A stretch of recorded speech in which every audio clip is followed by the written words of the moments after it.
Hello friends, তোমরা সবাই কেমন আছো? আশা করছি ভালো আছো। আমি কিন্তু ভালো নেই। কেন সেটা তোমাদেরকে আস্তে আস্তে বলবো।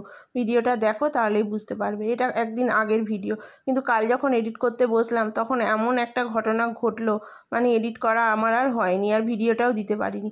এমন ঘটনা ঘটেছে না, কি বলবো। এর জের আমাকে অনেক দিন হয়তো টানতে হবে, বুঝতেও পারছি না। এর ভিডিওটা কি ঘটনা ঘটেছে অবশ্যই আমি দেবো, তোমরা দেখে নিও। যাক, এটা হচ্ছে পুরনো ভিডিও, এরই ভয়েস ওভার দিচ্ছি।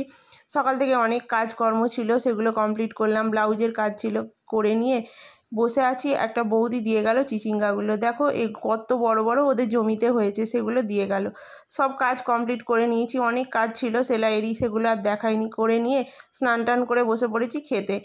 দুপুরের খাওয়াতে ছিল লাল শাক ভাজা, মাছের ঝোল ডাঁটা দিয়ে, আর পটল ভাজা। তো খাওয়া দাওয়া করে বাইরে যখন বেরোচ্ছি, দেখছি দরজার সামনে এরকম চাকচাক হয়ে কেন্নাই। এখন বেশিরভাগ সময় এরকম হচ্ছে। তোমাদের ওখানে